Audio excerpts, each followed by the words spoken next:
జనసేన అధినేత, AP deputy CM Pawan కళ్యాణ్కు మరో అరుదైన గౌరవం దక్కింది.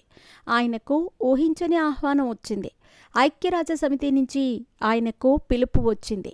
ఈ నెల 22న అమెరికాలోని న్యూయార్క్లో ఉన్న ఐక్యరాజ్యసమితి ప్రధాన కార్యాలయంలో ఓ సదస్సులో ఆయన ప్రసంగించనున్నారు.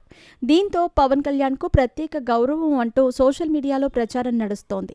జన సైనికుల పేరిట పెద్ద ఎత్తున వైరల్ అవుతోంది. విపరీతంగా దీనిని ట్రోల్ చేస్తున్నారు. అయితే దీనిపై అధికారిక ప్రకటన అంటూ జనసేన నుంచి కానీ, ఏపీ ప్రభుత్వం నుంచి కానీ రాలేదు. అయితే ఇది గత ఏడాది వార్తగా తెలుస్తోంది.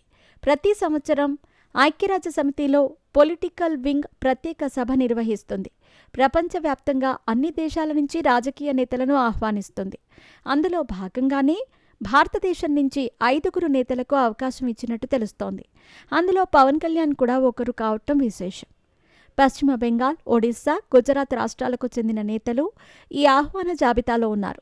అయితే గతేడాది పవన్ కళ్యాణ్కు ఆహ్వానం వచ్చింది, కానీ ఆ సమయంలో ఎన్నికల బిజీలో ఉండిపోయారు పవన్ కళ్యాణ్.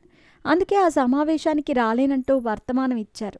తనను పిలిచినందుకు ఐక్యరాజ్యసమితి పొలిటికల్ వింగ్కు కృతజ్ఞతలు తెలిపారు.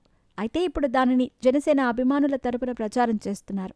సోషల్ మీడియాలో వైరల్ చేస్తున్నారు. ఏటా ఐక్యరాజ్యసమితి నిర్వహించే పొలిటికల్ వింగ్ సదస్సుకు ప్రపంచవ్యాప్తంగా ఉన్న 120 మంది ప్రతినిధులకు ఆహ్వానం పంపిస్తూ ఉంటారు.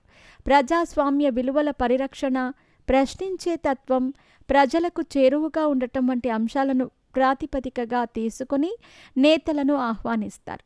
గతేడాది ఈ జాబితాలో పవన్ ఉండేవారు. అయితే ఇదే విషయంపై ఆహ్వానం పంపగా పవన్ తన కృతజ్ఞతలు తెలిపారు. ఎన్నికల మూలంగా ఆయన హాజరు కాలేకపోయారు. అయితే ఈ ఏడాది కూడా ఐక్యరాజ్యసమితి ఆహ్వానించింది అంటూ జనసేన తరపున సోషల్ మీడియాలో ప్రచారం జరుగుతోంది. మరి ఇందులో ఎంత వాస్తవం ఉందో తెలియాలి.